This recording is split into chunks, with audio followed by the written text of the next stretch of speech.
بسم الله والحمد لله والصلاة والسلام على رسول الله صلى الله عليه وسلم. في دقايق قليلة إن شاء الله هنوضح الكورسات بتاعتنا عبارة عن إيه، ولكن حابب في البداية نقول هي أصلا الكورسات اتعملت ليه. الكورسات اتعملت لأن لقينا أزمة وفجوة كبيرة جدا بين اللي احنا بندرسه في الكلية أو حتى الدراسات العليا أحيانا، وما بين إن احنا بنشتغل بيه في الحقيقة سواء في العيادات أو في المستشفى. جمعنا الجايد لاينز والبيزكس الأساسية لأهم الحالات وأهم المواضيع اللي بنشوفها في العيادة اليومية، سواء الجي بي أو سواء أطباء الباطنة أو الأطفال وطبعا أطباء الأسرة. جمعنا الجايد لاينز والبيزكس الأساسية، وخصوصا بنعتمد بصفة رئيسية على أب تو ديت وأنبوس بنسبة تقريبا 80-90%، والباقي بي ام جي، وبقيت طبعا المراجع المحترمة زي ميديسكيب أو أمريكان فاميلي فيزيشن وسلسلة أكسفورد والمراجع المعترف بها عالميا.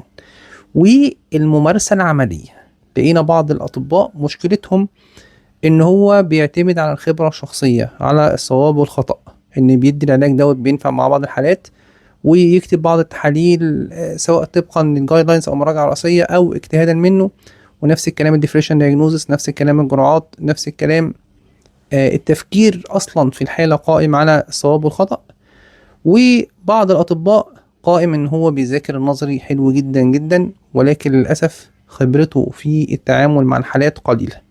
طب احنا ليه ما نجمعش الكلام ده كله، ناخد خبرة الاستشاري، سواء ليا أنا بفضل الله سواء العمل في مصر أو بره مصر، خبرة 15 سنة في مصر وفي الخليج تحديدا في السعودية. كنت طبيب في العيادات وبدرب أطباء لمدة 5 سنوات، وطبعا إضافة لعمل رئيسي في مصر. طب هل يا دكتور الكورسات ديت مناسبة فقط للفئة اللي شغالة في مصر أو في الخليج؟ لا، احنا الطب يا جماعة ده مهنة عالمية وبنعتمد على الجايد لاينز.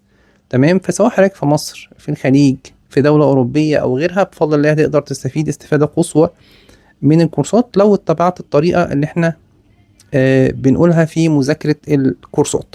فإذا الفجوة الرهيبة ديت اللي كانت موجودة، احنا بفضل الله نزعم ان احنا بنسدها في الكورسات. طيب الهدف الرئيسي من الكورسات ديت ان احنا فقط هنبقى ملمين بالحاجات دي؟ لا، الهدف الرئيسي ان احنا نبقى بروفيشنال في الحاجات دي. زي ما بنقول بمصر، تبقى دكتور شاطر، دكتور تطلب بالاسم. يعني ده وعد مني فضل لأي حد يشترك في كورسات ويشتغل على نفسه، مش بس طبعا يشترك في كورسات ويشتغل على نفسه من 2 ل6 شهور أو 4 شهور، حسب همتك وحسب مذاكرتك وحسب عدد الساعات اللي انت مخصصها يوميا للكورس. بفضل الله هتنتقل نقلة علمية وعملية تانية خالص، سواء في البرايفت بتاعك، وطبعا ده بفضل الله هيترتب مع الوقت على الانكم بتاعك، سواء في المستشفى اللي انت شغال فيها او البي اتش سي او المركز الصحي اللي انت شغال فيه. بفضل الله سواء في مصر، في الخليج، في اي دولة تانية، لو ذاكرت كورسات وخدت الموضوع على محمل الجد، دي هتكون اكبر استثمار او اكبر نقلة علمية ان شاء الله هننتقلها خلال المدة القصيرة دي. طبعا الكورس للاطباء البشري فقط من اول امتياز، عشان برضه اكون امين معاكم، مش للجميع، دي امانة علمية في الاول وفي الاخر. الكورس للاطباء البشري فقط. تمام، ده رقم واحد. طيب بالنسبة لكورسات احنا قلنا عملناها ليه، وقلنا الوعد ان احنا بنوعد الناس بيه، او الهدف الرئيسي ان احنا ان شاء الله حابين ان احنا نوصل له. نبذة بسيطة عن الكورسات، احنا عندنا 10 كورسات كاملين، هندي نبذة بسيطة عن فكرة كل كورس فيهم. ولكن مبدئيا هو كل كورس مدته من 12 ل 14 ساعة. اي دكتور بيشترك في كورسات رقم 1 بياخد الفيديوهات الكاملة اكسس مدى الحياة ان شاء الله، يعني مش بتنتظر محاضرة كل اسبوع. رقم 2 بتاخد البي دي اف اللي تقدر تطبعه وتذاكر منه. رقم 3 في اعادة شرح محاضرة اسبوعيا على الزوم. طبعا مواعيدها حسب الكورسات اللي شغالة بتختلف من الصيف الشتاء، فانا مش عاوز ادي ميعاد لان بيختلف من الصيف الشتاء، ولكن طبعا بيكون مساء. المحاضرة دي سواء دي بيكون إعادة شرح، سواء حضرتك حضرتها معانا أو ما حضرتهاش، دي بيكون إعادة شرح وبيتم تسجيلها، عشان دايما بفضل الله في جديد بنقوله، فمحدش بيفوت أي حاجة. بتلاقي تاني يوم موجود عندك على المنصة آخر محاضرة في نفس الكورس، بتلاقي الدفعة القديمة وتلاقي الدفعة الجديدة أوتوماتيك بتترفع محاضراتها. فإحنا عندنا تحديث للكورسات أسبوعي، مش هقول لك تحديث سنوي ولا شهري، أسبوعي بفضل الله في تحديث للمحاضرات. في جروب مغلق على الواتساب للمشتركين، سواء حضرتك متابع معانا او مش متابع، ببعت لك رابط الجروب بحيث لو في اي اسئله خاصه بالكورس. طيب نبذة في ثواني او دقائق قليلة جدا عن كل كورس، الفكرة العامة لكل كورس. احنا عندنا اول كورسين، كورس العيادة 1 وكورس العيادة 2. كل كورس فيهم مدته من 12 ل 14 ساعة كاملين. كورس العيادة 1 فكرته الرئيسية مجمعين البيزكس، أول محاضرتين جرعات الانتيبايوتكس والانالجيسكس والانتيبيوتكس الأساسية اللي احنا بنشتغل بيها حقيقي في عياداتنا بالاسم العلمي والتجاري. بمناسبة أنا مركز على أدوية على الاسم العلمي، وطبعا لما بنذكر الأسماء التجارية الشائعة سواء في مصر أو في الخليج، وبنركز على البراندات بحيث تبقى موجودة في كل دول العالم، لأن احنا بفضل الله المشتركين معانا مش بس من مصر أو من الخليج. تمام. بنجمع فيه في أول محاضرتين خلال 4 ساعات مكثفة الانتيبايوتكس وشغل الحميات كله، والتعامل مع خوافض الحرارة والانتيبيوتكس الأساسية وجرعاتها، والانتيبيوتكس زي ما احنا ذكرنا في الأطفال وفي البطنة. بعد كده بناخد في تالت محاضرة البيزكس بتاعت الدايبيتس والجايد لاينز الأساسية، البيزكس نبذة في خلال ساعتين أو ساعتين ونص. بعد كده نفس الكلام بنعمله في الهايبرتنشن البيزكس الأساسية بتاعته. وبعد كده 5 محاضرة كلها شيست، أهم حالات العيادة. يعني كورس العيادة 1 اللي هو إيه، إنك عاوز تلم البيزكس الأساسية، وهي بتكون مناسبة أكتر العيادة 1 للي عاوز يلم البطنة والأطفال مع بعض كبيزكس. تمام. محاضرة رقم 5 كانت شيست، كلها خاصة بالشيست من أول الأدوية، جلسات النبولايزر، حالات البرونكيال الأزمة، حالات الكروب، حالات النيمونيا، حالات الكاف بصفة عامة، وطبعا الأدوية بتاعتهم. وسادس محاضرة كانت نصايح للعيادة وبرايفت، وازاي تعمل لنفسك دعاية وسياسة التسعير، وجزء خاص بالأورسو أهم حالات العظام اللي بتقابلنا في العيادة، وجزء كان خاص بالجي اي تي في البيديا. من 12 ل 14 ساعة بتلم الحالات الأساسية. وطبعا في جزء رئيسي فهو نوتس عن نيوبورن من أطفال حديث الولادة اللي يجولك في العيادة وازاي بتتعامل معاهم، وجزء طبعا خاص بالجي اي تي في البيدياتريك والأدلت. ده كان 12 ساعة، دي كانوا بيزكس. تمام كده لمعظم المواضيع المهمة الكومن في العيادة وعيادة البطنة والأطفال. بعد كده كورس العيادة 2 بنكمل فيه حالات العيادة.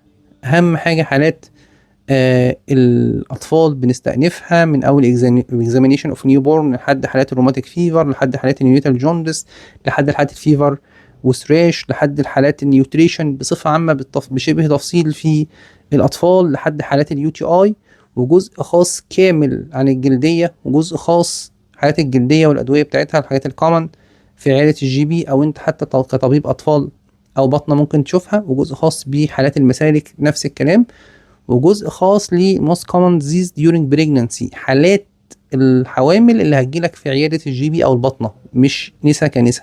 تمام كده. بعد كده انتقلنا لكورس التحاليل. كورس التحاليل هدفه الرئيسي هو الأداة القوية السحرية اللي في إيدك كدكتور، دكتور شاطر في التحاليل، دكتور غالبا بيكون شاطر في التشخيص. ليه؟ لأن احنا بنتفق إن كل تحليل إزاي نقراه والانديكيشنز بتاعته وإزاي يربطه بالهيستوري والكلينيكال، واستغلنا دوت وشرحنا التحاليل الأساسية من أول تحليل اليورين لحد تحليل الستول لحد ليبيد بروفايل لحد تحليل الثيرويد لحد تحليل الفيتامينز لحد كاردياك انزيمز لحد طبعا نبذة بقى. دخلنا في الهيباتولوجي ودخلنا في الهيماتولوجي، دخلنا في النفرولوجي. تمام. والانتيبوديز الخاصة بالثيرويد والانتيبوديز الخاصة بالدايبيتس، البيزكس الأساسية. واتفقنا إن احنا كل تحليل ليه انديكيشنز وبعض الشروط الخاصة بالتحليل شرحناها. طبعا مش عاوز اطول عليكم لان ده فيديو بس تعريفي قصير. الديفريشن دايجنوزس ده كان من اهم الكورسات او من اهم المواضيع اللي موجوده عندنا، لان الديفريشن دايجنوزس هو يعني هو المفتاح السحري للتشخيص. لان اي حاله بتيجي لحضرتك من اول حالات الفوميتنج لحد حالات الهيدك لحد حالات الابدومينال بين لحد حالات اللي هو الليمedema لحد حالات الجوندس لحد حالات الهاليتوزس، هي عباره عن لغز. ودايما بقول لو انت مش عارف الديفريشن دايجنوزس الحالات الكومن والحالات احيانا كمان الانكومن، عمرك ما توصل للتشخيص صحيح في كتير من الاحوال. ولو وصلت في بعض الاحوال للاسف حالات اخرى مش هتقدر توصل ليها. ليه؟ لان الديفريشن دايجنوزس لازم تكون ملم وعامل انيوميريشن لكل حاله عشان توصل للحاله. بنشرح الديفريشن دايجنوزس من اول ما تسال المريض كل سؤال ليه دلالة لحد الانفستيجيشنز الخاصة بيه لحد الموست كومن في كل حالة. تقريبا برضو مدته من 12 ل 14 ساعة. كورس الطوارئ ده الكورس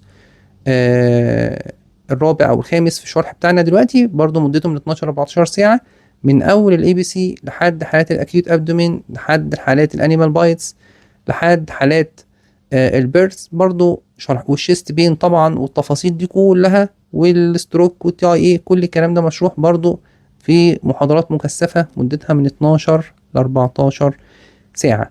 بعد كده عملنا كورسين للميني فارما، ميني فارما ادوية عيادة الاطفال، ميني فارما ادوية عيادة الباطنة.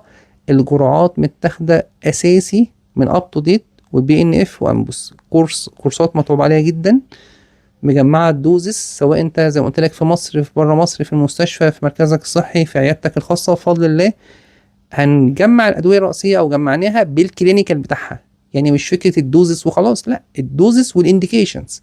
يعني لما اكلمك مثلا عن الديكساميثازون هتلاقيني كتبت لك 4-5 انديكيشنز، دخلت لك في الكروب، ودخلت لك في كذا او كذا او كذا. نفس الكلام في الانتيبيوتكس في الاطفال وفي البطنة، نفس الكلام في ادويه المسالك، ادويه الجلديه، حتى الفورمولا نفسها في الاطفال، حتى الفيتامينز الاساسيه، حتى نقط العين، حتى نقط الاذن. كل ده بفضل الله مشروح باستفاضه. كل كورس فيهم مدته من 12 ل 15 ساعه كاملين، اللي هو ميني فارما اطفال، ميني فارما بطنه.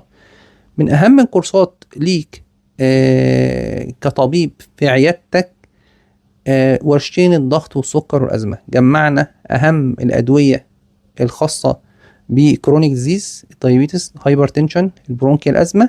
شرحنا الجايد لاينز بتاعتهم، شرحنا الديزيز نفسها، الدياجنوزس. وطبعا الحاجات دي دايما بنقول في المحاضرات دي حاجات غير اجتهادية، غير قابلة للاجتهاد. شرحنا الدايابيتس واعتمدنا فيه اكتر حاجة طبعا على الاي دي اي، تمام. ومن اول الدياجنوزس لحد الانسولين بانواعه، لحد انواع الاورال، لحد الكومباينيشن، وحطينا سكيمات وسيناريوهات وحلها اكتر تقريبا من 15 سيناريو، بحيث بفضل الله اي حالة ضغط او سكر هتقابلك في عيادتك هتقدر تتعامل معاها باحترافية كاخصائي شاطر ان شاء الله، حتى لو انت لسه جي بي. وطبعا كله طبقا للجايد لاينز. الحاجات دي زي ما احنا قلنا مش قابلة للاجتهاد. برونكيال ازمة نفس الكلام، ورشين ضغط وسكر ازمه مدتهم 15 ساعه. ايه الفرق بينهم وبين الدايبيتس هايبرتنشن اللي احنا شرحناه في العياده واحد؟ العياده واحد كان بيزكس، الورشتين دول كانوا فيهم تفاصيل. الكورس العاشر معانا هو كورس الاي سي جي. جمعنا اساسيات الاي سي جي، وخصوصا انت كدكتور في عيادتك ما ينفعش ما تقدرش تشخص حالات الام اي سواء في عيادتك او في الاستقبال، حالات الاسكيميا، حالات الاريزميا بانواعها، لان ناس كتير جدا كان عندهم عقده في فهم او قرايه الاي سي جي. لكن بفضل الله مع الكورس مدته تقريبا 10 ساعات مع سيناريوهات كتير وحلها تقريبا 50 سيناريو. من اكتر الكورسات اللي حطينا فيها سيناريوهات هو كورس الاي سي جي. بفضل الله تشتغل على نفسك في الكورسات دي من 2 ل4 ل6 شهور حسب اجتهادك. بفضل الله هتبقى في منطقه علميه وعمليه تانية ترتب على ثقتك في نفسك. لان الطب يا جماعه قبل كل شيء، بعيدا عن الكورسات بقى والدعايه ليها، الكورس امانه قدام ربنا. اي مريض بيدخل لك ده بيبقى امانه، اللي انت بتكتبه له هو بياخده، تمام. فلازم تبقى انت حد اهل للثقه واهل للامانه ديت، وخصوصا في الحالات الطوارئ. عشان كده حتى في كورسات العياده لازم بجيب لك سيره الريد فلاكس في كتير من الاحوال، والحالات اللي انت لازم يكون عندك نور او لمبه تنور فيها، ان حالات تظهر ان هي تكون بسيطه ولكن للاسف بيكون وراها اسباب تانية خطيره.